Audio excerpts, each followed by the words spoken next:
If you're stuck between $30 to $150,000 a month, I already know what your day looks like. You're on 10 plus Slack threads. You're handling all client requests. You're running all of your ads or posting content by yourself. You may have a team, but you're the one making every decision. You see, what got you here, hustle, responsiveness, doing everything yourself, is exactly what's keeping you stuck here. Scaling isn't about adding more, it's about replacing you. So in this video, I'm walking you through the 7-point daily checklist that I install inside companies doing above $30,000 a month who want to scale to over $300,000 a month without needing the founder to be the glue. This isn't a to-do list for you to check off. It's the checklist your business must fulfill daily without you if it's truly built to scale.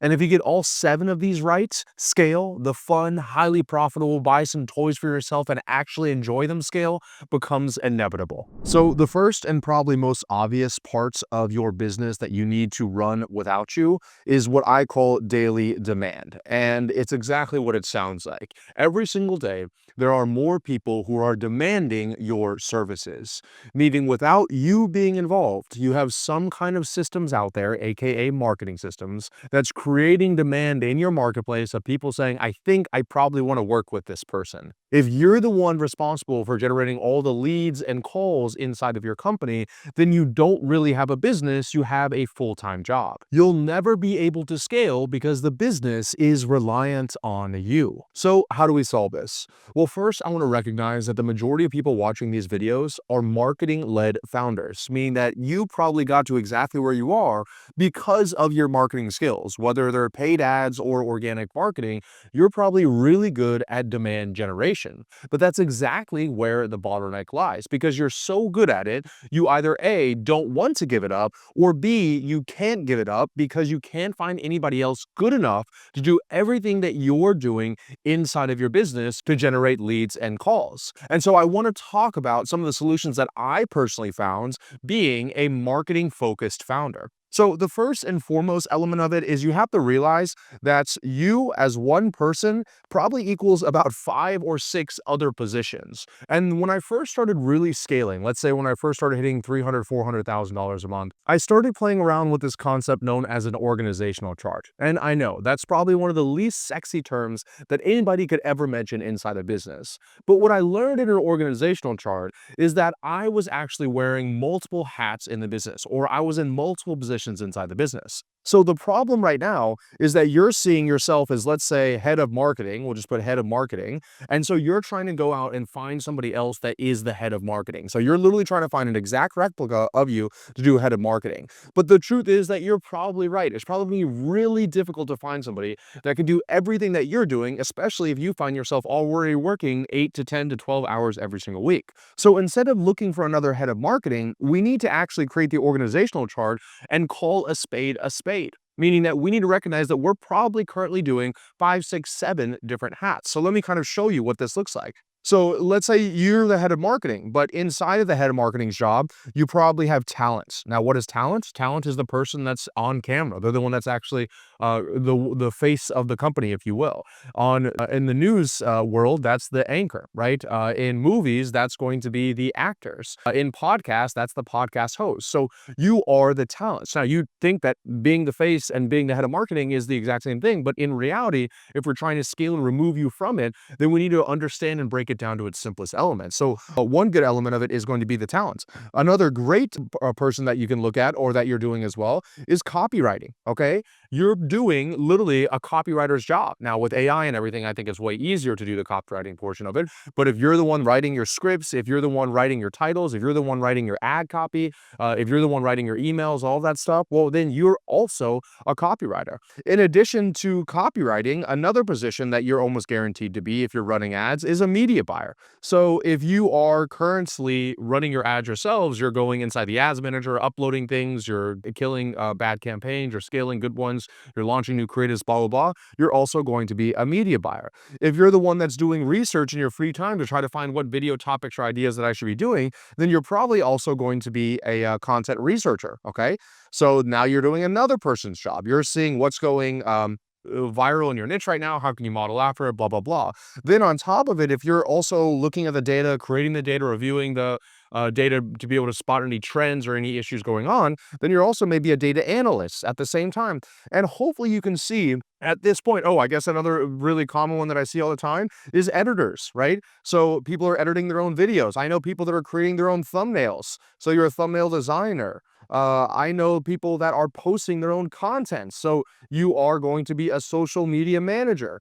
Okay, so that's 8 different positions that you're currently doing. And the funny part about that is that I know that you're doing all of this, plus you're doing other jobs like a director of operations or client success manager, client success director, head of support, head of billing, you're your own lawyer, et cetera, et cetera. I get it. Trust me, I was there. And so if you can actually extrapolate out all the things that you're doing, well, now we can get serious about starting to replace you in some, if not all of these areas. Now, some of you might be watching this and say, well, Ravi, I see you're still creating the content, so you can't do demand generation without you. Well, I'm actually going to show you why a lot of my content does work without me, but you're right. I am still part of my brand, but I'm okay with that because I know that I actually really enjoy making these videos. I like to say probably because I don't know 100%, but if I made no money from making these videos, I would probably still do some form of it, right? Because I really, truly enjoy it. Now, the nice thing is I make millions of dollars from these videos, but that's not the point. The point is I'm at the point now where I don't have to be making money every single day because I have enough money. And so I really start analyzing what do I really enjoy doing, and I found out that I really love doing these videos. Now, if I really love enjoying and doing these videos, do I have to do all 7 or 10 jobs that's required for these videos? Absolutely not. Guess what? I have a content researcher that I've hired that helps me find my topics and ideas I need to do. I have a social media manager that will actually publish the videos whenever they're ready to go publish, upload it to YouTube, et cetera, et cetera. I have a thumbnail designer that creates my thumbnails for me. I have an editor that splices up the videos, which doesn't require a lot of work because obviously I'm not doing crazy edits or anything like that. And I am the talent and I'm the copywriter, both because I'm really great at copywriting and I'm obviously the face of the brand and I'm good at both of those things. So I have hired out other elements of it that allows me to have this demand generation without me showing up every single day.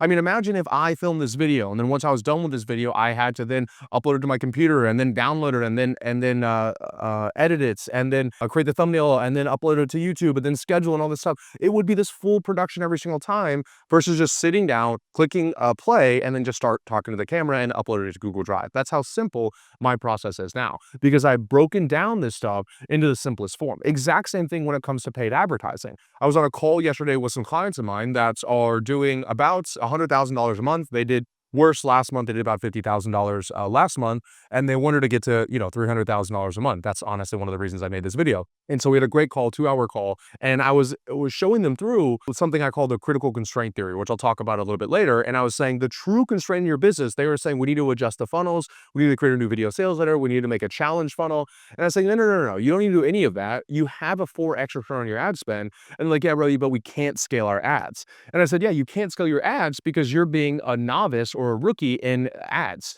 which a lot of you are as well, meaning that you are kind of doing it haphazardly. And almost every single time when someone tells me they can't scale ads, it's because they're not testing enough ad creatives, because they don't have a system for creating and testing advertising creatives at scale to where you're testing. I was showing them how to do 14 to 28 new ad variations every single week in less than 2 hours, right? And the system to be able to input those and scale those. And I said, you don't need to worry about anything else over on this side of the funnel. We just need to be able to spend more money on ads. And so that's exactly what they walked away with. But I was showing them how they can use AI for the copywriting. I showed them they need to likely hire an editor. They need to also get a media buyer so that they're not going to be the ones that's doing all of the media buying every single day, or else it's probably going to fall through, et cetera, et cetera. And so it's a really, really great example in the ad side of things of how I was saying, hey, you as the founder, you should just be having 2 hours blocked off on your calendar, and you should already have a media buyer that's going to be ready to upload the new ads for you. And then you're going to have a copywriter, or you can use AI that gives you 3 new ad angles and then 3 hooks, 3 primary text hooks, 3 headlines to go with those new ad angles that you're going to then film on a teleprompter and upload it to the Google Drive, at which point you have an editor edit it and you have your media buyer then uploaded inside of the Facebook Ads Manager. So in your calendar, you're only doing 2 hours. It's set aside every week or every other week, and you're not involved in the rest of the process, right? So it doesn't matter if if you're running paid advertising, you're trying to do it at scale, or you're doing content, you're trying to do it at scale, you have to realize that right now you're likely doing multiple positions and jobs. And so you need to start to extrapolate that out specifically on the marketing side, because you need obviously new leads to keep the business going. Otherwise, you're always going to stay below $150,000 a month.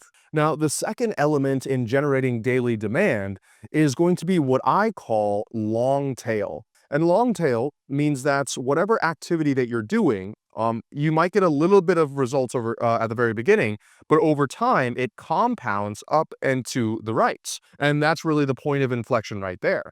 The problem that I see a lot of people doing is that they're creating content that pretty much has like this little, pretty much either stays steady like this the entire time, or it comes out, has a huge jump, and then it goes back down and flatlines there at the end. And so that's the reverse of what you want, because it may be nice and all amazing to have this big flat jump at the very beginning, but then you're going to be right back to zero, and you have to kind of warm up the system and launch a new piece of creative out after that. And what I like to do is long tail content, where I create something one time and it could generate me interest, leads, calls, and then clients for months or even years to come. That's why I'm very, very bullish on YouTube. There's plenty of data and stats that go out there and show why YouTube is the best, but the one that I'll reference here is what's known as the half-life of your content.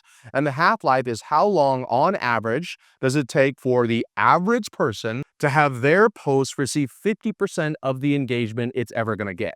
So just as an example, let's say that the average person gets 5 likes on Instagram. How long does it take for them to get 2.5 likes on average, right? And so what was really interesting was somewhere like Instagram, you could have a half-life of 19 hours. Okay, this is by Scott Graffis. It's like a very famous social media study. He comes out with it every single year. On YouTube, it is about 9 days long, right? So 9 days, and you're getting half of the engagement that you're going to get on that post. And by the way, this is an average YouTube poster. And the average person includes my mom, who uploads, photos of her making soup randomly every once in a while with no thumbnail, no design, no editing. I love you, Mom. You're amazing. But the point being that you're probably better than the average person, which is why for me, I have posts and YouTube videos that I've literally made 4 years ago that are still bringing in leads, calls, and sales today. And they're still bringing demand to my business today. So I'm really focusing on trying to do demand generation around long tail things. Now, does that mean I'm never doing anything that's short tail, like maybe an Instagram video or something like that? No, I'm not saying I never do it, but I'm saying that I am trying to prioritize things that are going to compound, aka have long tail results over time. And the third and final piece of daily demand generation I'll talk about in this video is going to be repurposing.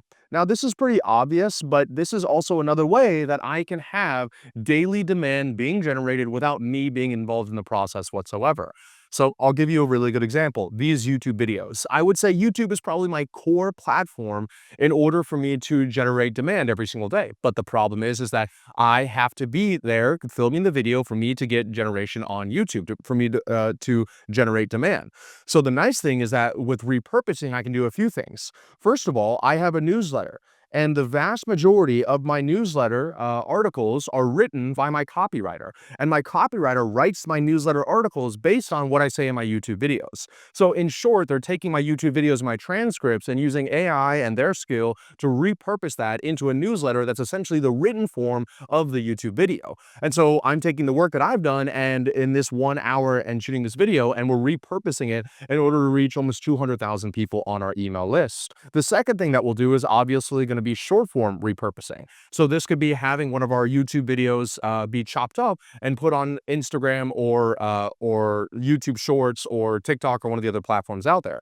Another really great example of it is LinkedIn, right? So what we'll do is we'll take this YouTube video and then we will literally just turn it into a LinkedIn post. We'll shorten it. And of course, anything that you post on LinkedIn can also be posted on Twitter. The other thing that we do is we rip the audio from this YouTube video and we put it on our podcast for the podcast platform. So those of you that are listening to this on a podcast. And is this necessary? Absolutely not. Like you could get away with making $300,000 a month with just one channel. I'm not saying you need to do all of these things, but I'm saying that if you have the right systems in place for what is likely 5 to 10% more effort, especially today with AI, you can be across all platforms at all times from this one thing that you've done here. And I know I am very well aware that the content that performs really well, let's say on LinkedIn might not be the exact same as what you're posting on YouTube. So you have to understand that you're not necessarily playing each platform's game to the best of its abilities. If you wanted to do that, you can. But remember, I'm not trying to be the best content creator of all time everywhere. I'm just trying to have a little bit of omnipresence with the least amount of work on my end as possible. So in short, when it comes to the daily demand, if you're on a scale of 0 to 100, okay, of how much demand can be generated every single day without your involvement, let's say that our goal is to eventually get to 100. Well, very likely, if you are a coach, a consultant, something like that, it's going to be very hard for you to have a totally faceless brand. But that's okay. Don't let people bully you into saying, oh, you have to have enterprise value in order to exit your company. Okay. Or could you just want to make $4 to $5 million a year for 5 years and have $25 million and still live the life of your dreams? You know what I mean? Like, I'm not knocking one or the other. I'm just saying don't be bullied into being like, I hear this all the time. Oh, Ravi, I don't want to create content because I want to create a sellable business. Okay, first of all, like less than 3% of businesses even ever sell. It's never for what the founder wants them to. It's a multiple year process. And those are, if you look at the number of coaches or consultants that actually have their businesses be sold, it's probably even less than 1%. And I love all the coaches and consultants like, oh, I exited my coaching business, or, I exited my agency for millions. Almost every single time I would put millions of dollars behind it, that when they say millions, it's like $2 million, okay? Which $2 million is a lot of money, but I'm trying to show you how to make $300,000 a month running at, let's say, 80–90% margins. And so you could just be doing literally $3 million a year profit. And those companies could have been doing decent profit every single year. But the problem is that there's so many elements of a coaching business that are not going to have enterprise value that you can just call a spade and be like, you know what? Let me stop trying to turn this in this thing because I want to be somebody else. And what I really want is ultimate freedom, time freedom, location freedom, freedom to work with who I want, when I want, blah, blah, blah.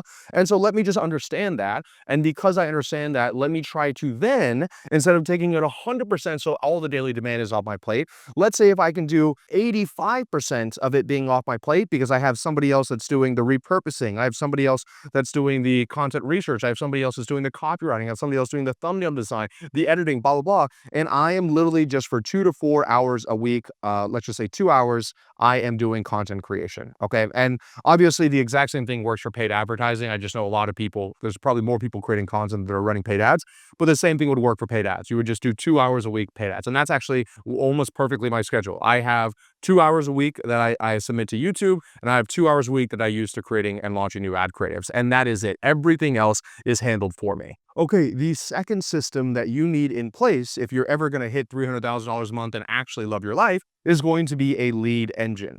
And I know a lot of you are going to listen to this and say, Ravi, lead engine, I get it. I'm doing $100,000 a month. Don't talk to me about basic baloney stuff. And I understand that you're going to say that, but it is pretty funny how most people miss the basics. Also, I'm going to get a little bit of advanced things that I think a lot of people aren't doing here. But a lead engine is essentially where you're taking all that demand that you're generating top of funnel from your ads or your organic content, and you are turning those people into name, email, phone numbers, and hopefully booked calls on your calendar. Now, the number one system when it comes to a lead engine is actually not what most people think. Most people think that the biggest problem with leads is generating more of them. They think, oh, I just got to capture as many leads as possible. And whenever they look at their metrics or their data, they say, oh, we're not making enough money because we're not getting enough leads. Ironically enough, if you look at today's marketing environments, the problem is not that you don't have enough leads, is that you're not doing enough with the leads that you're currently generating. Now, if you're generating 10 leads a month, then yes, you have a lead volume model. But I'm talking to people that are doing tens of thousands of dollars a month already, which means you're likely doing pretty well in the demand generation process. But the rest of your metrics, meaning that the number of leads that are actually ending up being paying clients, those are garbage. And that's because you don't have a good enough nurture system. Okay. You're getting a lead, they're coming in, name them a phone number,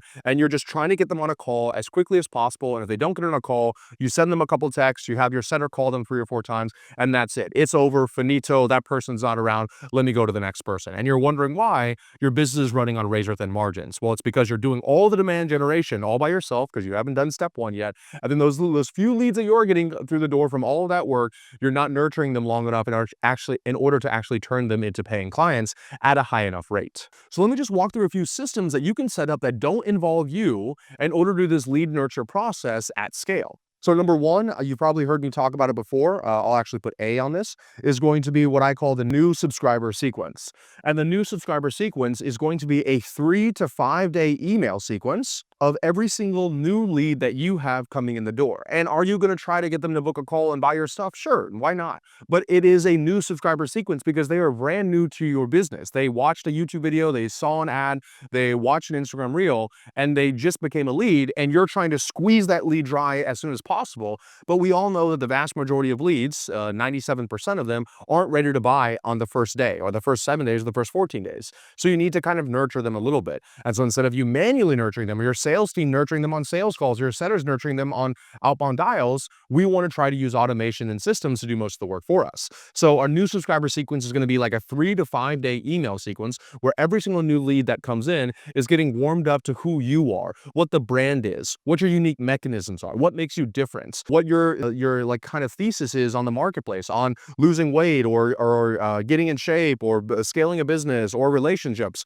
What makes you different and what should people come to you for, right? That's what the new subscriber sequence is about, and it's totally automated, and it's whenever somebody subscribes to your email list for the first time. A bonus tip from this is that those emails, they're likely going to open them on the first couple days, and instead of just being blasted by buy, they're actually getting value and learning a little bit more about who you are. So they're going to open them more likely, which is going to lead to a higher open rate, which is going to tell your email service provider that this person actually likes opening your emails, and it's going to keep you out of the promotions tab or the spam inbox. Is actually going to get people to open your emails when you do want to sell them later on.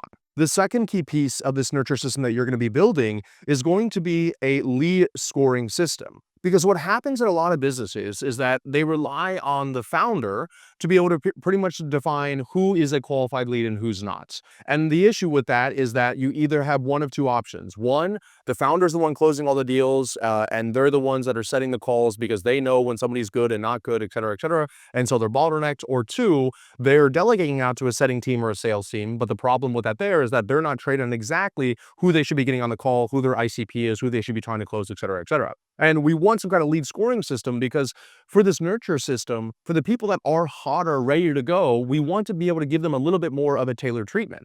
Let me give you a really great example. Let's say you go into, I don't know, a Cartier or some kind of fancy designer store. If you go in there and you're one guy, you go there with a beautiful woman, you have jewelry all on you, maybe they even have a couple of pieces of Cartier, they're probably going to treat you a little bit differently than the other person that comes in. It's a guy, he's 16 years old, he's by himself, he's wearing like a hoodie shirt and baggy pants. They're probably going to think that person's not as legitimate. And I know some of you might be like, oh, Ravi, blah, blah, blah. It's like, you're judging people by the book by its cover. Well, guess what? That's what everybody in the world does. Okay. It's just human nature. And so you want to do the same thing. And by the way, Cartier or these stores, those salespeople have probably created their own lead scoring system in their head that they know that if a prospect looks like this or does these things, they're way more likely to buy. For example, if they come in dressed well, if they come in with a significant other, if they already have some jewelry on them, if they are asking specific things about the quality of the jewelry or looking at comparing different pieces together. These are all kind of little things that indicate in their head, oh, this person actually might be qualified.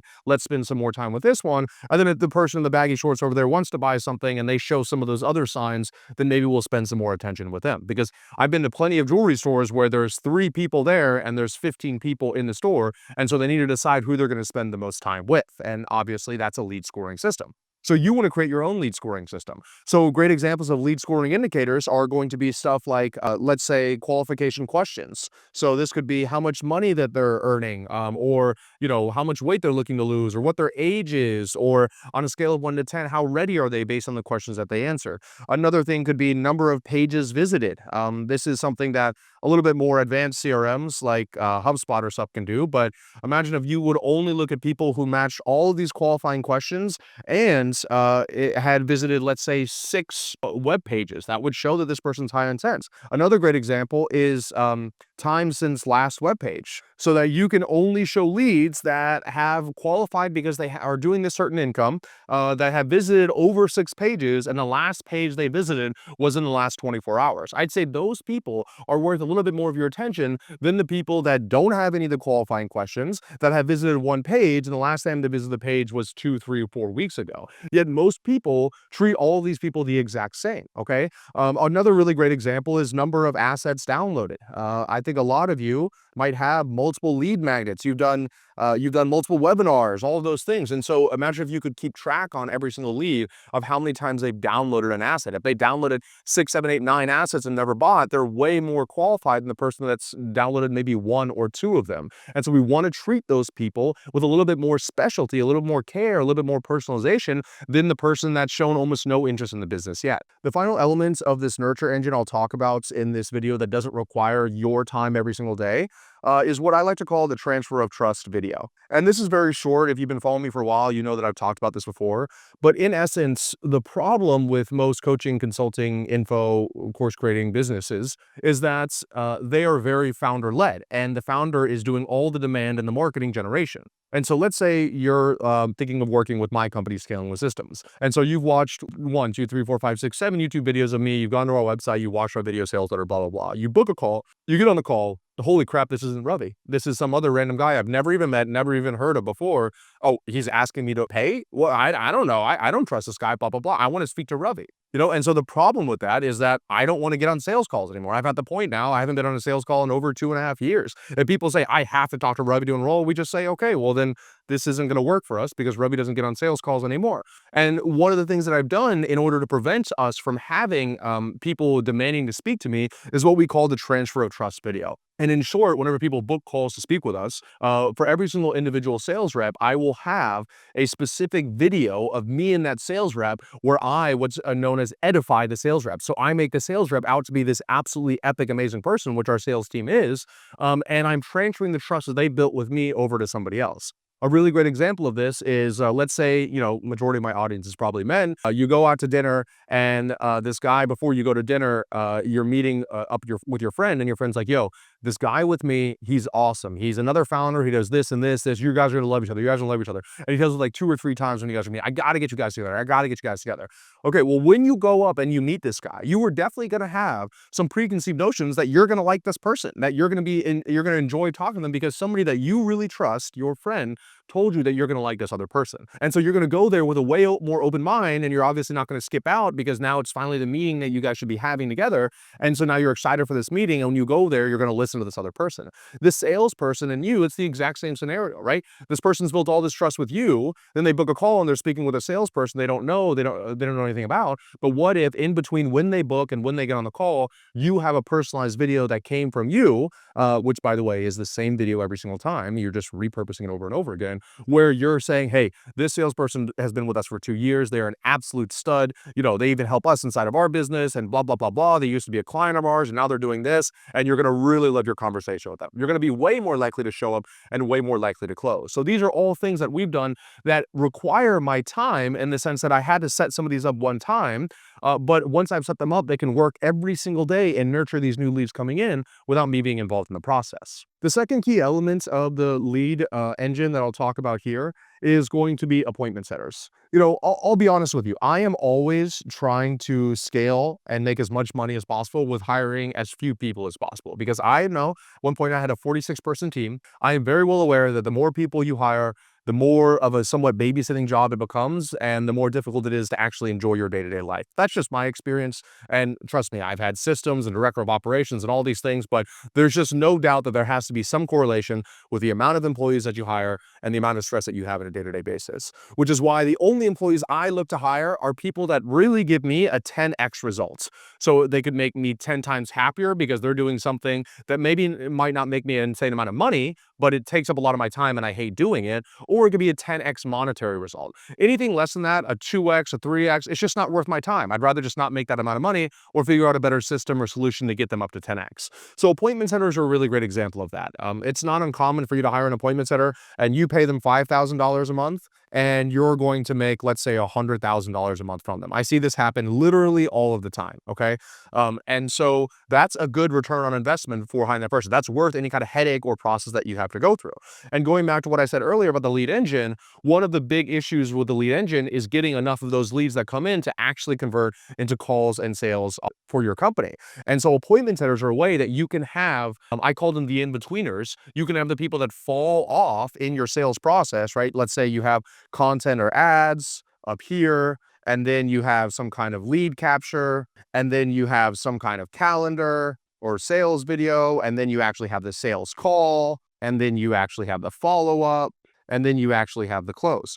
Well, every single one of these things here, especially let's say after lead capture where you actually capture their information, but the lead capture to the calendar to the sales call to the follow-up to the close, all of these are areas that people fall through all of the time. Every single one of those stages. I don't know one person ever that has 100% of people that are becoming a lead that are becoming a client, right? It's typically going to be like 5% or 8% or 15%, depending on your business, your systems, et cetera, et cetera. And so your setter is the in-betweener. They're the person that can move those people along the lines. And the reason why this is important to get to $300,000 a month is because a lot of the times, as I said earlier, you're doing all the demand generation. You're the one that's getting all these leads. So it would be way easier to, let's say you're at $100,000 a month. What if you could hire some people that take you to $300,000 a month without doing any more work on the marketing end whatsoever? That would be fantastic. Well, that's a great example of an appointment setter. They can help you get there and just squeeze more juice out of leads you're already generating. You don't have to always be doing email blasts all the time, et cetera,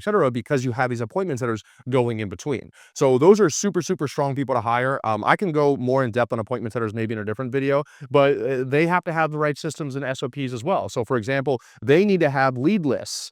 So they need to have exactly people that they need to call in what order. For example, do you call new leads first, and then leads that haven't visited your or responded back in the last 24 hours, et cetera, et cetera. So that lead scoring element is really helpful here. The other thing that I think is a dialer is incredibly important here. So having it so that they can call 200, 300, 400 people every single day without having to click the same button over and over again. You get the points, okay? That is just a couple of systems that you can build in your lead engine in order to turn more people, more of that demand that you're getting top of funnel into people that can potentially come on the calendar middle of funnel. Now let's go to the third system that I think that every founder that needs to get to $300,000 a month needs, and that's going to be a sales machine. Once again, I know these are basic topics, and I know a lot of you are saying, I know what a sales machine is, but I almost guarantee you that you've learned at least one thing in each of these things that you haven't thought of before. So stick with me until the end, okay? So the reason I call it a sales machine is because a machine is predictable. A machine doesn't require you to do it. So a car and an engine, that's a great machine, right? So the engine in the car, it doesn't require anything but a gentle little push on the gas for the car to move forward, right? But if it wasn't a machine, I would be like Fred Flintstone kicking my feet every single time I wanted to go anywhere. Well, guess what? You are the Fred Flintstone of your business. The vast majority of you, either because of some guys that you quote unquote love taking sales calls, whatever else it is, you tell yourselves that you are the only good salesperson out there, that you have to take sales calls, et cetera, et cetera. But you just don't do the math. You don't figure out like, okay, have you ever actually figured out? Let's actually run the math real quickly. I'm going to do it with you here. So let's say that you want to get to $300,000 a month, okay? So at $300,000 a month, let's say that you average your thing that you're selling is $10,000, but on average, you collect $6,000 in cash up front. So that would be 50 new units every month in order for you to get to $300,000 a month. Okay, that seems kind of high there, but let's do a little bit further. So if you have to do 50 closes, let's say that you close on average at 25%. That would be 200 sales calls, okay? And so you'd have to be taking 200 sales calls. Okay, well, that might be possible in a month's time. Oh, but guess what? You don't have 100% of book rates going to sales calls. Let's say you have an 80% show-up rates for your sales calls. That means that you actually have a 250 booked calls that you need to have every single month in order to make $300,000 in your business. Well, guess what? You're not working 30 days every single month. You're actually working more like 22 if you don't work every single Saturday and Sunday, which you probably don't want to. So let's say 250 divided by 22, you need to be taking 11.3 calls every single day, Monday through Friday, in order to get to $300,000 a month. And that's really physically not even that possible. I mean, you could literally be taking calls, I guess, from 9 a.m. to 9 p.m., but let's take aside the burnout and what are you doing with the rest of your life? What about all the other areas of business that you're currently wearing all the hats? So a lot of people are telling me, oh, Ravi, I want to scale. I want to scale. I can't hire out sales. I can't hire out sales. I'm the best at it. It's too expensive, blah, blah, blah. I'm just like, have you ever even actually done the math of why it's impossible for you to actually hit the number that you want to hit all by yourself, right? Or you're just going to be a business that you don't even want to run. And so even if you run these numbers and the person's not closing at 25%, they're closing at 20%, and then you have to give away 10%. So let's say there's like a 15% opportunity cost of revenue that, or let's say even profit. You're losing 15% profit because you are not taking the calls yourselves, and so you have a lower close rate and you have to pay out sales commission. Well, guess what? If you're doing 15% less profit, but you are literally, let's say 12 sales calls on average a day. So how many? So essentially 250, let's say each sales call is an hour, 250 hours a month. that you're getting back on your calendar and you're losing, let's say 15%, let's say $300,000 times 0.15. Okay, so you're losing $45,000 in potential income between opportunity costs and the commission you paid the salesperson. Okay, boo-hoo. But you are essentially working 250 hours less. So let's say $45,000 divided by 250. That's $180 an hour. Do you think your time is worth $180 an hour? I guarantee you, if I ask any of my ego-filled coach consultant friends that are doing 150 grand a month, they go, $180 an hour, dude. That's what I spend on my yacht. Okay, I'm just joking. And I'm not trying to disrespect anybody here, okay? But the point being that realistically, you've never actually done the math that way. So don't tell me that you can hire a salesperson, it's still worth your time, blah, blah, blah, because you have to. And by the way, I guess I didn't even include in this. What about all the time that you have to spend? That's just booked calls. What about follow-up calls, first, second follow-up call? Then you add in the admin work on top of it, the CRM management, blah, blah, blah. You could easily get down to less than $100 an hour. And you're over here telling me that you only do $1,000 activities, if that's what you're saying on your TikTok or Instagram or something like that, okay? So in reality, you have to understand that for a true machine to work without you, you have to, obviously, I had to get my car to be a machine. I had to pay somebody to build a machine for me, and I had to pay gas and insurance and, well, I already own the car, I bought it. But the point being, like, let's say you had to do a car finance, blah, blah, blah. But if it would prevent me from having to walk 10 miles every single day, then it's worth it. But a lot of you guys aren't thinking the same thing when it comes to your business. So for number one, let's just say that you need to hire salespeople. Okay, I think that's pretty obvious what I did here. The other thing that we need to do is we need to create, number two, when it comes to sales machine, is predictability. Okay, predictability means that it's going to happen the way that you want it to happen as frequently as humanly possible. For example, use my car as the example. If I'm driving my car and I press on the gas and sometimes it goes forward and sometimes it goes backwards, it'll be a little bit dangerous to be driving around Miami. Although sometimes you see people driving around Miami and you think that is the case with their car. But for me, I'm trying to have predictability when I'm driving my car, and I want predictability when it comes to my sales machine. And one of the best ways that I found to do predictability is going to be sales scripts, okay? And I know a lot of people are against sales scripts, and I think that people are against sales scripts because they think it's an either-or situation. So they think either you're over here on this end with 0 sales scripts, or over here, let's say on a scale of 0 to 100, you have a person reading like wherefore, hi, welcome to the call. My name is Bob, right? So they think it's just it was 0 or 100. The problem with 0 is that you're going to have to get an unbelievably talented salesperson, which are kind of hard to find. And then if you do find an unbelievably talented salesperson, then they have to be unbelievably talented and never have an off day and never forget anything ever, for them to be predictable with their close rate for your sales scripts, okay? So that's obviously really difficult to do. I mean, think of it this way. You have pilots who are flying commercial airliners that have literally 15,000 hours from flying, and being a pilot myself, I know that there's a checklist you have to follow every single time you get in a plane, and for multiple steps inside the plane.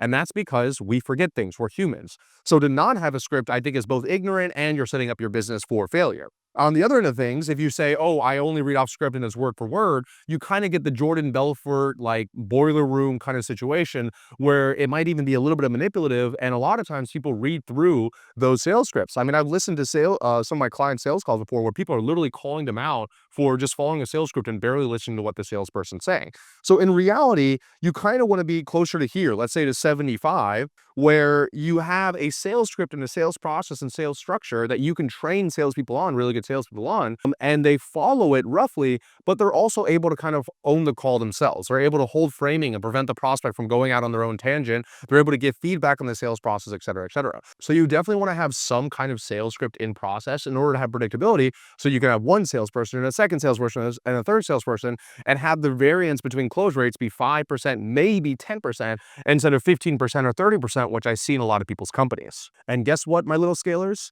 If you have sales scripts, then you don't have to coach your sales team as much, because they should just be following a proven process over and over again. It stops from being you trying to train your salesperson on whatever the magic it is that makes you close deals, and you just make sure that they're staying in between their bumper lanes whenever they're bowling. Another really key element of your sales machine, I'll kind of keep it with the car analogy here, is you want to have fluidity. And fluidity means that I want to be able to make sure that whenever I am putting my car in park, that I can move it from drive to park. I want to make sure that whenever I click my left-hand turn signal, that's whatever electricity and things that are connecting needs to happen, it's going to hit the left-hand turn signal. And you want the same thing for your sales team. You want to be able to identify what is the, let's call it the perfect storm of the prospects, that whenever they get on the call, they have the highest chance of closing. Okay. And then you want to work, or you want to have your marketing team, your sales team work to create that perfect storm as frequently as humanly possible. Okay. So even with the best salesperson and the best sales script, if you don't have that fluidity in your sales and marketing process, then it's going to be very difficult for you to be having them close at a high enough rate for you to hit, let's say, $300,000 a month or above. So I'm going to kind of give you some examples of how to create fluidity in your business. First of all, the biggest one that I see that works very, very well is has sales and marketing speak to each other as frequently as possible. Have some kind of feedback process where sales can tell marketing what's going on and what they need to adjust and who are the best prospects they're talking to. So marketing create more content around that that makes it better. And if you're kind of paying attention at home here, let's say that you're able to, earlier on, you hired a script writer or a copywriter and a content researcher, and then your sales team is able to get in a weekly meeting with your content researcher. So let's say your salesperson's name is Bob, your content researcher's name is James. Well, what if Bob told James every single week, look, people keep on saying these words on the call. We should create content around that so we can attract more people just like that. And guess what? All I do is I wake up every single Tuesday. My calendar is let's create YouTube videos. And James has already spoken to Bob and is pretty much saying, hey, Ravi, Bob said that everyone's really talking a lot about YouTube right now and how they want to build a brand. And so let's make the videos this week be about building a brand. Here are the title ideas that I have for us to do, right? So I have not done anything here. This sales machine is working without me, but the machine has to have fluidity to it. So the sales team is telling the marketing team and the marketing team is coming back and bringing it to me. You can even do this if you want to take it a step further, which is something that we started doing. Instead of bothering the salesperson or having the salesperson have to speak to marketing all the time or relying on the salesperson to remember what people say, we've actually been using the salesperson less and less. And we've just been listening to sales call transcripts. And then we're taking sales call transcripts, we're uploading it inside of ChatGPT, and we're saying, what are the pain points that people are saying brought them to this call? What are the things that they want to solve? And then that's what we're using with our content researchers, or that's what you could use whenever you sit down to create content, to be able to identify this is the type of stuff that people want to come to me for. Let me create more content about it or more ads about it top of funnel so I can draw in more of those people. If you're able to achieve this correctly and you're able to build this sales machine, here's what it's going to look like for you. Number one, you are having deals be closed while you're sleeping or while you're out doing other things like actually enjoying your life because you hired a salesperson. Number two, you're not going to have some months where you have a 40% close rate and other months where you have a 10% close rate because your salespeople are following a sales process. And so you're having consistent 20 to 30% close rates month after month, and you're okay with it. And your feedback isn't you getting on calls 5 days a week trying to train these sales reps for 30 minutes an hour every single time. It's you looking at the sales call transcripts, using AI, and maybe doing 1 to 2 calls a week to adjust or refine either their usage of the script or the script itself. And then finally, you have your sales team and your marketing team. And by the way, I use the word team, but it could literally just be one person or one person communicating to each other without you. And just you come in for the last 10%, the last 15%, for you to make sure that whatever you're doing in the demand generation space is bringing in the most ideal qualified people possible for your salespeople. Okay, the fourth system that you need in order to hit that coveted $300,000 a month and still love your life is what I call fulfillment flow. And fulfillment flow is whenever you have a fulfillment process that works without you. You have the ability to onboard 10, 20, 30, 40, 50 clients in a month, and you don't have to kill yourself, okay? And I see that happen all of the time. We enrolled 3 clients this week, all doing between $100,000 to $150,000 a month, and all 3 of them said the exact same thing on the sales call, which was like, if we have to enroll any more clients, I'm gonna kill myself, okay? And I get that pain because I used to have that. Actually, in January and February of 2023, I had to stop all sales and marketing because we could not handle the amount of new clients that we had coming on board. And I was still really involved in the fulfillment process because going back to the sales thing, I was thinking, oh, it's worth my time. Nobody can do what I do, blah, blah, blah, blah. And these are all little limiting beliefs that we tell ourselves when in reality, it is possible to remove yourself even in the coaching and consulting or information world or in the agency world. It's possible to remove yourself And even if you are the face, this is what I hear all the time. Yeah, but Ravi, I'm the face, and so people want to work with me. That is such a load of crap. People don't give a mother F about you. They're just tying their outcome to you because they've learned from you and they think that being with you personally is the best way to and the highest chance to get the outcome that they want. But if you can remove you from that equation and they can still get the outcome without talking to you, well then sayonara. They could care less about you. But your ego is playing into the part that you think that they absolutely need you. 10 times out of 10, especially in the info space, whenever I talk to a client of mine, they say, oh, but they would never work with somebody else. Like, oh, sometimes if I try to give them to my assistant or my executive assistant or a client success manager, they get upset or they still text me. And I'm like, well, here's the problem. First of all, it's hard to go backwards. So if you're just constantly telling all your clients, oh, you get unlimited one-on-one access to me, unlimited one-on-one access to me, well, it's going to be really hard if you try to then transfer yourself out of it. So that's why you need to stop this right now. Otherwise, you're just digging yourself a deeper and deeper grave, okay? So you want to be able to have a fulfillment flow that works without you, okay? I'll give you a really good example. One of my portfolio companies is my fiance's business. And yesterday we did $63,000 in new cash. And I sat there and I told her, so we've done multiple days now, over $100,000 in cash. Yesterday we did $63,000. And the entire day we were actually working on designing the elements of our new home. We were working on the downstairs balcony, the inside. And I said, how cool is it right now that you literally just had calls being booked without you, you had calls being closed without you, and now you're having calls being onboarded and started to be fulfilled without you. Now, she's still part of the process because we're still relatively early on in it, but I already systemize as much as we can. Remember what I talked about earlier, going to just like the demand generation side, it's not 0 or 100, right? You can figure out, okay, how can I have 85% of it being done? And then she's just doing the last 15%. For example, she's doing the onboarding calls for the clients because she's still very early stages in this business and we want to nail that process down before we pass it to somebody else. But remember, even though we're doing $100,000 months and $60,000 days, or I'm sorry, $100,000 days and $60,000 days, this is still a business that's literally less than 40 days old. So it's still relatively early on. A lot of you watching this has a business that's been around for like maybe 2 years or a year and a half, and you've served a lot of clients and you're just still telling yourself the same thing over and over again that you can't remove yourself. So let's focus on a few ways that we can have a fulfillment process that works without us. Number one, you've probably heard me talk about this if you've been following me for a while, but I call it the handoff. This is the process of transitioning a newly closed deal to the fulfillment team. If you botch this, everything else you're on the back foot. Everything else you're trying to save this deal from having a refund or charge back or being upset from working with you and leaving a bad review.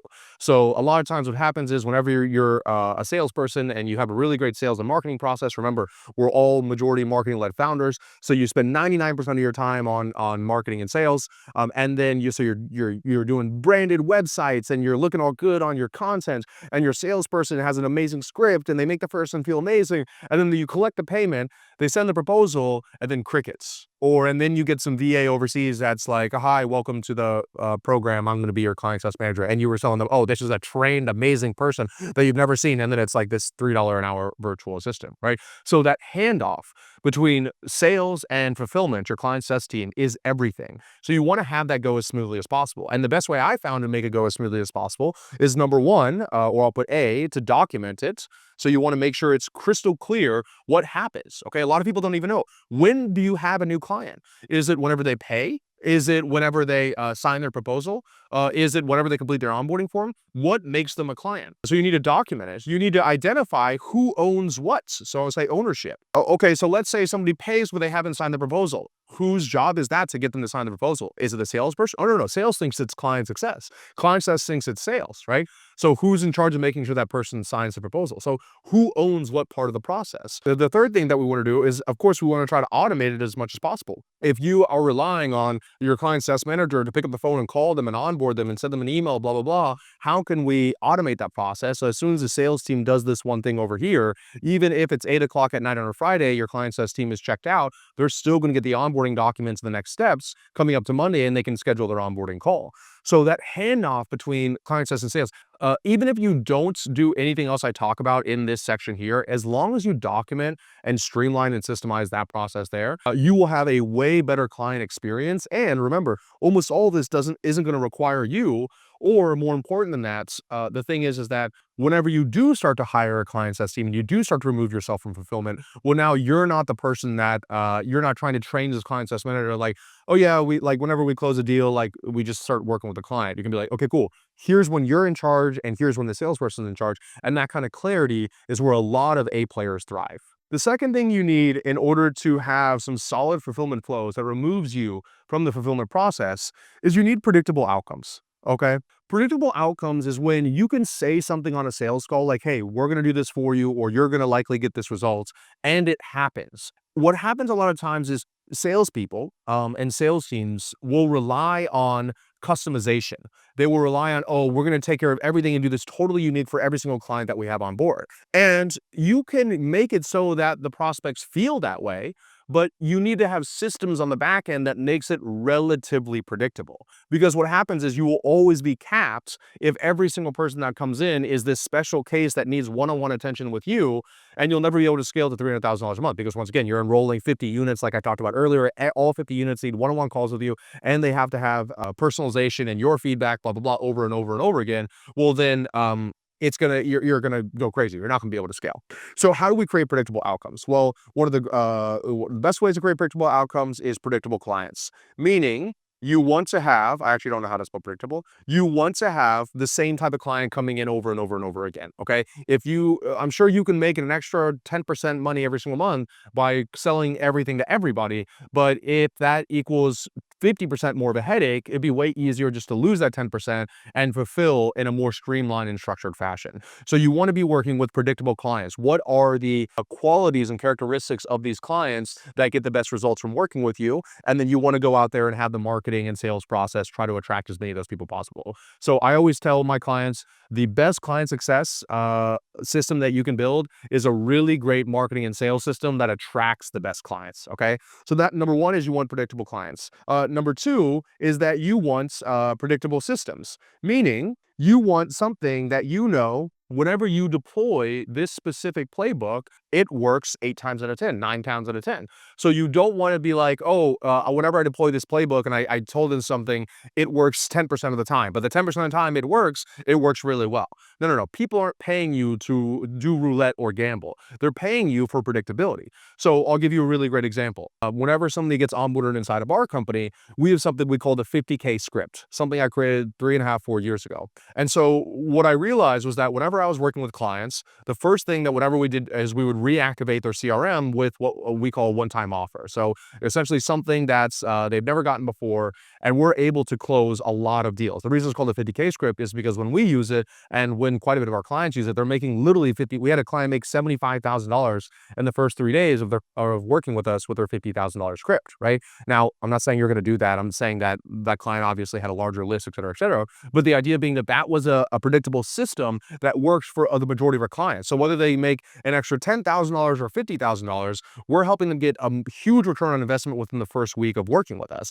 And guess what? The 50K script can be deployed without me being involved in the process. It's something I can train my client success managers to do, and they can help my clients deploy it. And so I just see the wins coming in the Ring the Bell channel, the testimonials, the case studies, and I'm not involved in that process. So instead of trying to overwhelm your clients with quote unquote value by doing 700 things for them, figure out what are the systems that whenever you deploy them, 80% of the time they get the outcome that you're aiming for. And even if you go from offering 20 things to offering 5 things, if all 5 of those things have an 80% higher success rate, then your clients are going to be way happier because they're not coming to you to play guesswork, they're coming to you for predictability. And the third thing I'm going to talk about when it comes to fulfillment flow to remove you from the fulfillment process, this is probably the second reason why most founders don't remove themselves from the fulfillment process. It's going to be feedback systems. Because the first reason why people don't remove themselves is because they think nobody can do it as good as them. They're the best. They have this ego, blah, blah, blah.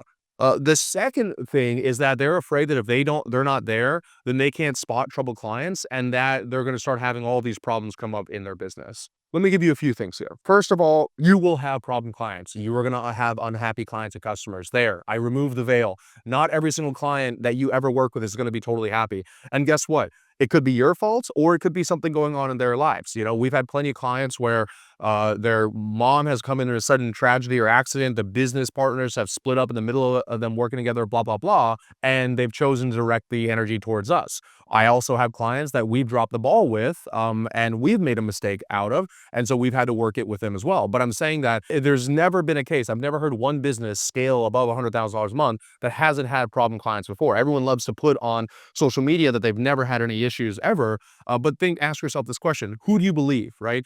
Whenever I go to like Medellin, Colombia, or some of these Latin American countries, and I look at the restaurants there, they always have like 16,000 five-star reviews. And I'm like, okay, this is probably fake. I don't believe that they have 60,000, especially when you see the photos and stuff like that. So would you believe a place that had 16,000 five-star reviews, or a place that had 300 reviews and it was a 4.6 or a 4.7? You'd probably believe the 300 reviews and 4.6 or 4.7, because it's more realistic that you're going to have mess ups or issues in your business than you have in this perfect business that always runs 100% all the time. Okay. So how do we build feedback systems into it? So the main point of feedback systems is you essentially want an escalation pathway. Okay, so a lot of times whenever clients come to work with me, they are the beginning and the end, meaning that if there's any issue whatsoever with the clients, they're the backstop. They come in, they jump in, and they hop on a one-on-one call and they solve the problem immediately. Okay, but like I said a second ago, the issue is that there's always going to be issues, and so you can't be the first line of defense every single time.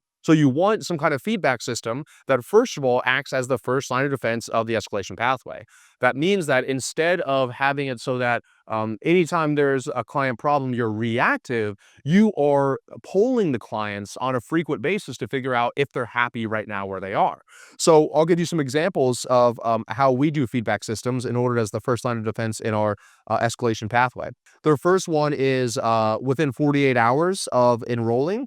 My client success director reaches out over Slack one-on-one and asks them, hey, how's everything going? Is this everything that you'd hoped it was? And was this everything that you were sold, right? So we found that helps us avoid problems right off the bat. Second is going to be post onboarding. That's another really great example. I'm not going to describe all of these. The third one is going to be within 14 days. Another one is going to be trigger based. So we have post one-on-one calls. So whenever somebody gets on a one-on-one call with our team, they get feedback that way. And then we have like 5 or 6 other ones that come that are time-based ones, 30 days in, 45 days in, et cetera, where we're sending both automated or manual feedback surveys to our prospects or asking them for qualitative feedback on calls that then we put into a channel that I call satisfaction survey, so we can keep tabs of what's going well and what's not going well. That's a really great system to have, because they say the best defense is a great offense.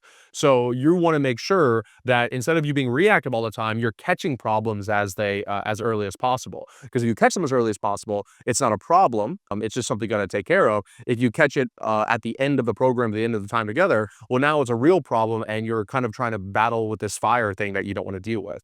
So you want to make sure that you have feedback systems in place inside your organization, and an escalation pathway where the beginning of the pathway is those feedback systems. And then, of course, you can have a client success manager, a client success director, and then you get involved only for the biggest problem clients ever. And, even then I really don't get involved, because I'll just tell my client success director what to do. I'll enable him to handle those clients instead of relying on me to handle those clients for them, which I'll talk about a little bit later. Okay, the final piece of your fulfillment flows is going to be a really solid client success team. So I actually don't know what number I'm on right now, so this is 4, is a really solid client success team or client success manager. I'm not going to go too deep in this, mostly because I've just realized that this video is going to be incredibly long, but you do want to invest in really talented client success managers to take care of your clients. What I see the reason why people are not able to remove themselves from fulfillment in our industry is because they are essentially cheap. They are trying to hire somebody for $5 an hour to come in and do the thing that they're getting paid $10,000 to do. Okay, so all of my client success managers make 6 figures or multiple 6 figures a year, right? I pay them really well, but they also act as a back-end sales team. I'm not going to talk about that in this video, but I'm really proud of our client success team because they generate us millions of dollars. But the most important thing is I pay them a lot of money because I want really talented people, and I'm not trying to essentially put lipstick on a pig. I'm not trying to sell them on this amazing experience and, oh, my client success team is so great, and then I just give them a Telegram group with a virtual assistant and I say, yeah, good luck, right? So you need to make sure you're investing in your client success managers. The second thing is, so I'll just put, don't be cheap. The second way, or the second lesson I've come when it comes to client success managers, if you want to remove yourself from everything, is you want to enable them as much as possible. And one of the best ways that you can enable a client success manager is hiring people that are really talented on their own right. And then whenever they come to you, hey, Ravi, I have this client, they are in this situation, what would you do? I never answer that question. I always say, what would you do? Right. And I hear their feedback. And then sometimes I'll be like, honestly, that's good. I would probably run that. Or that's good. I was thinking more of this. You make the decision of what's best. But the point being that I will try to enable those clients as managers to work with those clients and solve the problems as much as possible. And guess what, folks? They might mess up. They might have a client and they might be upset. They might have a client who is pissed off. They request a new client success manager or they want to leave. Guess what? That's okay because it happens no matter what. Even if you were taking care of that client, that might be an issue. And so if you berate them and pester them and get so angry with them, then they're never going to want to take care of a client without your approval ever again. If you can learn from the process, if you can identify and take extreme ownership, which is one of our values, and we say, hey, this client just gave this feedback. Can you let me know if there's anything that we honestly could have done better? And that's the first thing I say whenever we get critical feedback. Is there anything that we could have done better here? And I will hear from them, well, yes, and almost always like, we could have done this better, or they might be like, honestly, I don't think we could have done it better, and I'm a little upset because I poured my heart out over this client, and they're saying this thing over here, and then I'll review the process, or a client success director will review the process, and we'll make the decision. But the point being that I want them to own the outcome. I want them to feel like really like they're insurance agents. They own this book of business, and I'm just there to guide them and help them along the way. Okay, the third main element when it comes to creating a client success team or client success managers that remove you from fulfillments is you want to definitely have some kind of live training system as frequently as possible. Now, I personally hate meetings, and so I try to avoid them as much as possible. So here's what I do. Number one, I'll try to do asynchronous communication. So we'll have a system in place where I can review all new clients coming in, and I can see what the client success manager is saying that they're going to do for the clients, and I can just send a Slack message or a Loom video and tell them what I would do differently. Second of all is that our client success managers in our situation, the nice thing about us is as we're scaling our business, our client success managers are hopping on our marketing calls, our sales calls, our support and billing calls, our operations calls, and seeing what we're doing, and then they are implementing that stuff with our clients. So it's no more work out of our team's time or my time, but they're still able to help the clients. Another thing to do is I still do coaching calls and one-on-one calls for our highest level clients. And so they will then join those one-on-one calls, join those coaching calls, or watch those recordings so they can still get access to me without actually using up any of my time. And then also we do have training sessions that happen relatively frequently for our clients as managers where I get on a call and they're like nurses and I'm a doctor, meaning that they're going to come to me and they're like, okay, here's this patient, here's the problem, here's what I recommend, what do you think? And I'm like, okay, well, what do you think? And then we'll go back and forth and I'm like, okay, this is how I'd solve it next. And in one 30-minute or 1 hour period, I could go through 20 to 40 clients and say boom, boom, boom, boom. And so all the client success team is there. They're all learning from me. We're all sharpening our edges. Maybe if a client success manager says something, another client success manager might chime in and be like, hey, actually, I would do this instead. And so I try to talk as little as possible during that call. And I try for them to be a mastermind group that relies on each other and not rely on me. Okay. Now, in full transparency, this has been a multiple year process. It hasn't been like I hired somebody and from day one, it was perfect. And so a lot of people don't even start this process because they think, oh, it's going to be so long to get somebody as good as me. What if they leave, blah, blah, blah. Okay, but what are your other two options? What if you never hire somebody and so you're the one doing fulfillment for the rest of your life? Or what if you hire somebody and you don't train them and they stay around forever, right? Because you don't give them enough responsibility. And so they don't really want to leave because they don't have to do a lot of work. And so now you have this really crappy person working for your company. So there is no way around it. In order to build a world-class client success team, you do need to invest in them, both asynchronously, meaning that without your time, and synchronously with your time. But the thing is that if I can get on, let's say, 2 to 4 hours a month that I'm spending with my client success team, and that allows us to manage hundreds of active clients without me being involved in it, then that saves me obviously hundreds, if not thousands of hours of my time by doing a little bit of leverage and upfront work. Okay, let's go to number 5. What is the fifth system that you need in order to remove yourself and scale to $300,000 a month? It is going to be project ownership. I was kind of just talking about this one moment ago, but project ownership is where you are no longer responsible for the outcomes inside your company. And project is also a really great synonym for problem. Okay, project is, I think, a nice word. It's the corporate word for problem, because projects are typically revolving around the problem that you have in your business: a low close rate, low booking calls, low number of leads, low fulfillment, low client satisfaction, blah blah blah. And so you want to make sure that you have somebody else that's responsible for the outcome. In our company, we call it one throat to choke. Okay. And in short, it shouldn't be you. And if you are the person that has to be the one throat to choke, that has to be responsible for every single problem in your business, well, then you're now have identified why you'll never scale to $300,000 a month, because you were responsible for everything. Okay. And if you're responsible for seeing something through all the way to the end, then you're obviously going to burn out and you're never going to get to the problems that you need to get to. So we want to make sure that for our project ownership or our problem ownership, that we are being able to build a team of people that are able to own a problem from beginning to end. And what is the beginning to end of the problem? Number one, it is spotting the problem in the first place, identifying the problem, all the way to, let's say, step number 7 is the problem solved. Okay. People think that they have people that own projects, but the problem is that they're still relying on the owner to do 2, 3, 4, 5 steps in that system. Project ownership is from number 1 to number 7. The entire thing, the problem has been identified. It's been discussed. You have come up with a solution, a plan to solve it. They have implemented the solution. They've gotten the feedback, and it's officially solved once and for all without you being in the process. That is the ultimate dream goal for you to do. Now, just like the client success team, it's not going to happen overnight, but a lot of people, they want to be the hero in the company. And so they're the ones that own all the projects. And just like I've said multiple times, if you have somebody else own the project and they get it done 80% as good as you do, that's still okay. Okay. That's still better than you doing it 100% of the time. Okay. I'm telling you, you have to be okay with a little bit lower standards of you doing it yourself if you don't want to, first of all, berate your team every 2 seconds, and second of all, actually enjoy some freedom that your business is building for you. So we want to have some kind of project ownership inside of here. So every single time I'm talking on a call, I'm with my leadership team, we're like coming up with an idea like, oh yeah, it'd be really cool if we did a VIP dinner for the mastermind. And everyone's like, yeah, that would be cool. That would be cool. And then somebody else goes to the next topic. I'll pull us back. I'll be, whoa, whoa, whoa, just, I'm curious. Are we going to do a VIP dinner for the mastermind? And if we are, who is responsible for doing that? Because I'm not going to do it, so who is going to be responsible for doing it? And it is funny how as soon as I start asking other people to take ownership of projects, all of a sudden, people aren't coming up with as many ideas to do all the time, which is okay, because most of business and most of getting to $300,000 a month is just doing more of what's already working and not following all these shiny object syndromes.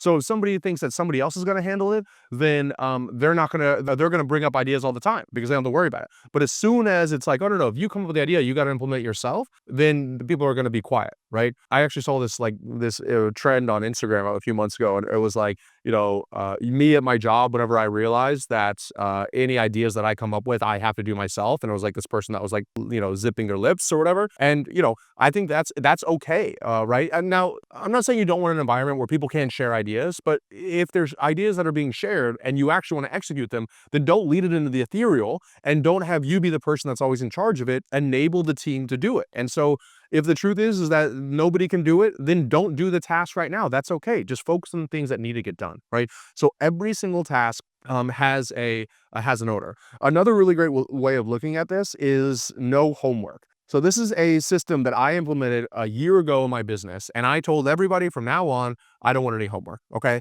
I have enough stuff to do in the business and in my life that I just don't want to do. So if we get on a call, you can't ask me to do anything. Okay. Now I might offer and I might say, hey, the sales close rate is down. I'm talking to my sales director. What can I do to help you get the close rate back up again? Okay. So I am now offering my help in order to make it happen. And then they might propose things and I would say, okay, I'll do this. You do that. Or can you do that? Do you have the capacity to do that?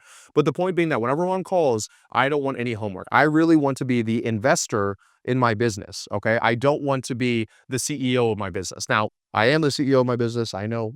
But I'm saying the idea being, once again, that truly this business can run without me. It's not that a lot of it runs without me. It's that I am enabling my team members to do the things without me, identify problems and see it all the way through, come up with quarterly goals, solve those quarterly goals, give feedback on those quarterly goals, manage the team to be able to solve those quarterly goals, all without me being involved in the process. And let me drive this point home, kind of this being this investor and having other people own projects and problems with the system that I recently installed in my business. So I was playing around with ChatGPT and I was like, okay, how can I make it so that here are the things that I'm doing every single day or every single week, and I don't like doing them. How can I build a system around it so that I'm even more of an investor? And I'm already pretty optimized, but I'm always trying to find how do I work like 2 hours a week? Like, I'm just trying to, not that I'm going to, but I want to build a system so that I could work 2 hours a week if I wanted to. And one of the things we came up with is this daily digest. So I went to my executive assistant, who, as much as I love working with her, has never had experience really like being an executive for somebody at my level before,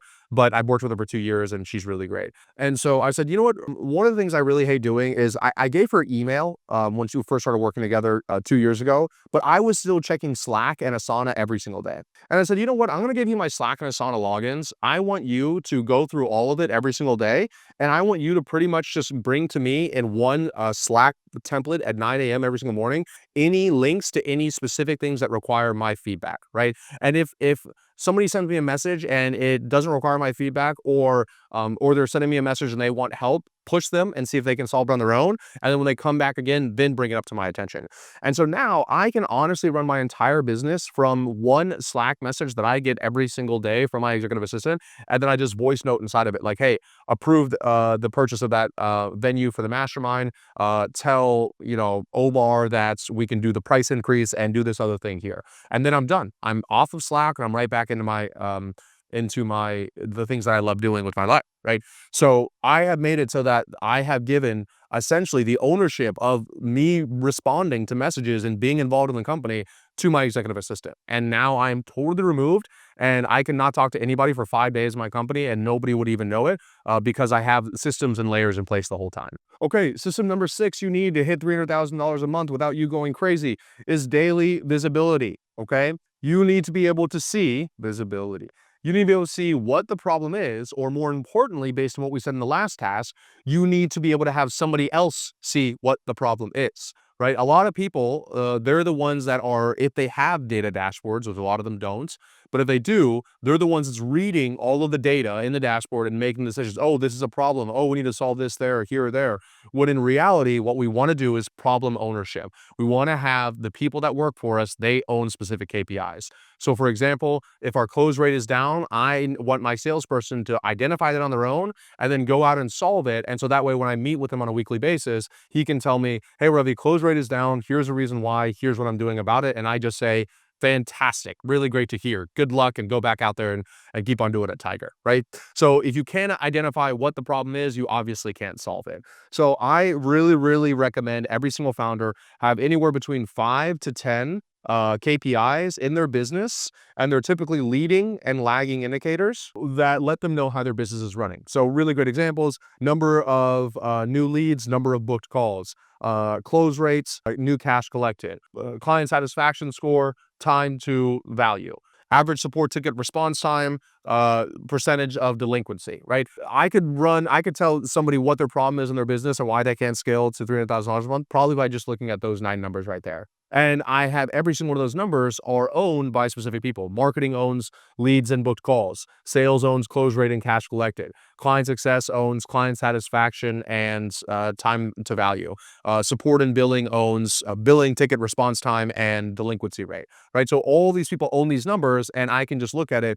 And so I know within 2 seconds, whenever I wake up in the morning and I look at my dashboard as part of the daily digest thing, and I can say, this is an issue right here. And the great thing is I've trained my team that if I know it's an issue, they're already working on it, okay? Because they should be checking that dashboard 2 times a day to see what's going on, because they absolutely know that at some point, either on our weekly meeting or whenever I talk to them next, I'm going to bring up that specific number because they know I look at it every single day. And they know that they own that number because we have that problem project ownership that I talked about in the last thing here. So you want to make sure that you have daily visibility into the KPIs inside of your company.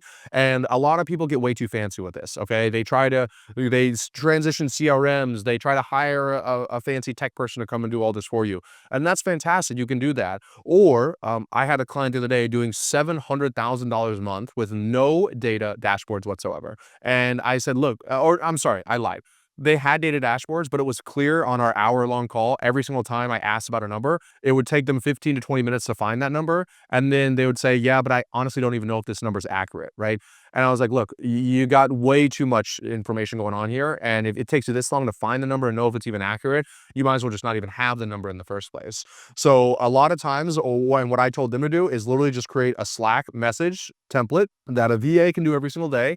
And they're the ones that can count the number of new leads in the CRM, count the number of book calls on the calendar, count the number of deals closed from Stripe, count the amount of cash from Stripe, blah, blah, blah, in order to figure out what the 5 to 10 KPIs are. And that's how I ran my business for the first probably year and a half, 2 years. I had a VA do exactly that for me.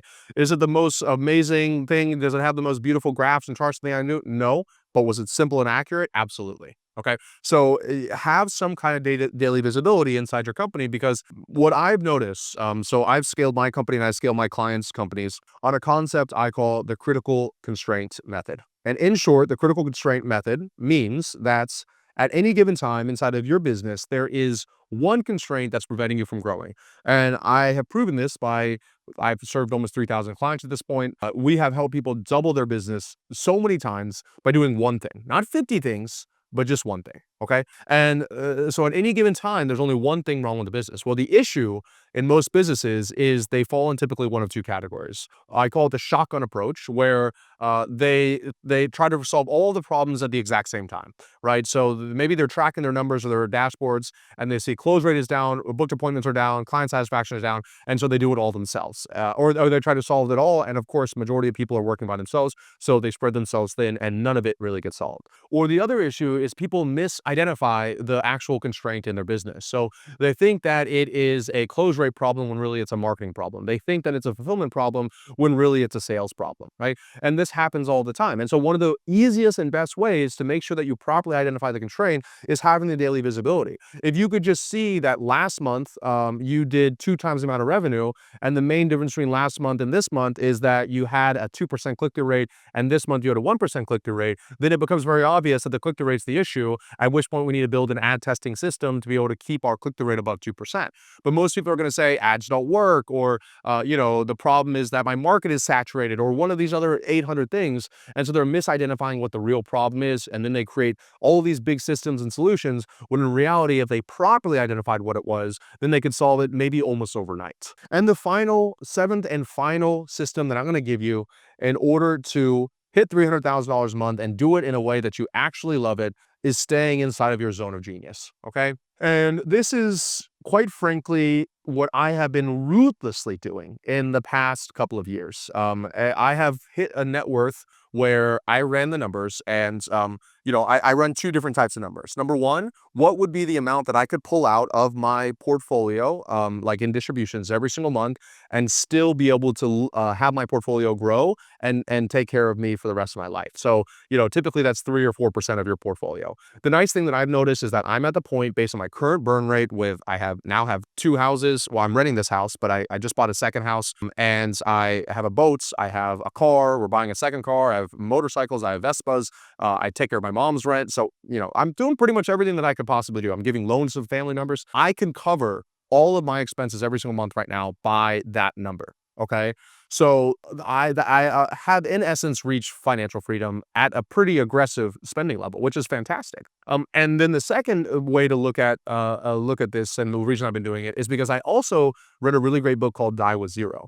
And the idea behind it is that, for one of a million different reasons, one of the best things you could ever do is die with $0, instead of trying to save it or pass on your kids, which shows that a lot of times it messes them up, blah, blah, blah. And so when I did the math of what could I spend every single month, so that I died with zero, because in the first example, I would die with this huge net worth. And in the second example, I would literally die with zero. So when I ran that number, it was a crazy amount of money to be spending every single month. Okay. And so when I saw those 2 numbers, I was like, okay, either in one example, I never want to work again, but I still want to have my investment portfolio in case things go wrong.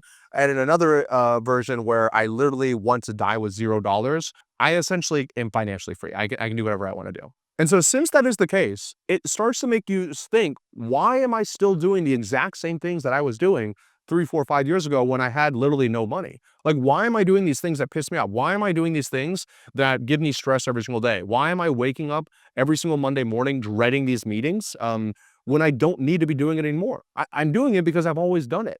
I'm doing it because I think that this is what I have to do, and because it technically, even though it's uncomfortable, it's just comfortable enough, right? Meaning that I'm used to it essentially, and so I'll just keep doing it. So I just started making huge changes in the last year and a half. I changed the offers that we did. I changed how we acquire clients. I changed my team structure. I removed 80% of my meetings. I created this daily digest and had my executive assistant do my Slack and email for me.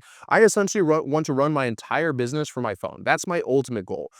And some months I've made a little bit less money than I would have otherwise. And guess what? I'm okay with it because I have never been happier than I ever have been in my entire life than I am right now. I've never been more fulfilled. I've never had more free time. I've never had more fun. And now, as I've made these transitions, I'm starting to make more money profit than I ever had before. Okay. And so, yeah, there was a little turbulence period, but once again, it's okay. I don't need more money. I don't have to have more money. So there's a little bit of turbulence period, but now I get to stay in my zone of genius, which for me is always going to be content creation. Okay. For me, I absolutely love it. I'm writing a book right now. And the great thing about that zone of genius is number one, I love doing it. Number two, it's incredibly leveraged. These YouTube videos, they get shared. People become clients from them. I get speaking gigs from them, sponsorships, blah, blah, blah. And the same thing's going to happen when I publish my book, I hope, as well. And so I love it. It makes me money and I can do it by myself. So it checks all the boxes. So I am literally only going to do the things that I want to do moving forward. So anything under that, I first delegated out the $5 hour activities like checking email. Then I did the $20 hour activities like, cleaning my house and filling my car with gas. Then I started checking off the $50 hour activities like having a copywriter write my stuff for me. Then I started doing the, let's say, $100 hour activities, like, I don't know, having a family office and financial planner help me with my taxes. And I've just been slowly going to the point that, I could pay someone to do $1,000 hour activities, $2,000 hour activities, because I value my time so highly right now. And I just don't want to do anything I don't want to do anymore. That's the bottom line. And so I think that, I'm not trying to preach to you guys here, but I think that when you see these people making 300, 400, 500, $700,000 a month, $1 million a month, see if you actually think they're genuinely happy. See if they're doing the things that they love every single day, and make sure they're not just making a vlog on YouTube and showing themselves doing all this cool stuff just to get you to buy more of their stuff. Or are they genuinely and honestly, and you can kind of feel from the vibe of somebody, if they're genuinely just living in their zone of genius and they're truly just loving what they do every single day and they're waking up and doing it. Because most people, they just create a higher paying job. They just build this prison that they live in for the rest of their lives, and they're absolutely miserable. And they could be netting $10 million a year. I have people that I know that fall in that category. Okay.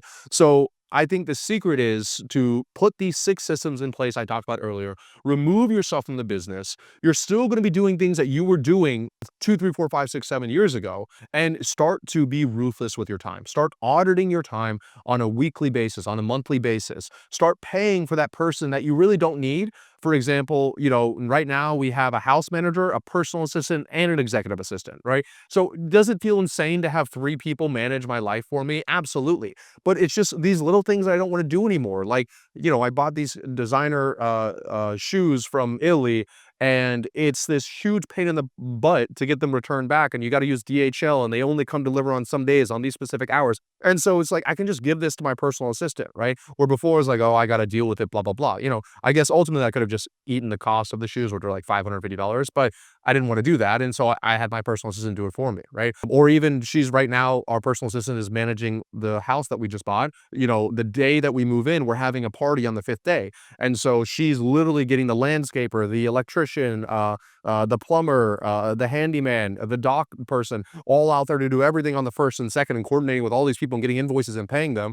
And I get to just hang out and design my life and do what I want to do, which I guess that's what I'll end you guys here with, okay? Design. I guess that's the key word of this whole video. I know this is a little bit longer than I wanted it to be, but the main key thing out of here is you can design a business and AKA design a life where you love to live it, where you're living your maximum life every single day, and you can do it while still making enough money to take care of you, your family, your friends, everybody you know for the rest of your life. Now, if you're watching this and you want some help getting there, go down below and book a call to speak with me or my team members, and we'll walk you through exactly what we would do in your process. We're actually going to go through that theory of constraints and that critical constraint method, and we're going to figure out what are the biggest bottlenecks in your business and show you what we would do to remove you from it to help you scale it. And even if you don't work with me, I just challenge you to look at some of these, maybe watch this video again and figure out what's one or two things that I could do that, even if it buys back 3 hours of time a week, 4 hours of time a week, what if I could get rid of those things that not only take up my time, but I absolutely hate doing, and I could just wake up every single week and I'm just 10% happier. I'm just 15% happier. And eventually, after 1 or 2 years or 3 years of doing that, you are living a life you never thought was possible, where you're both earning money and you're enjoying your life every single day. See you guys in the next one.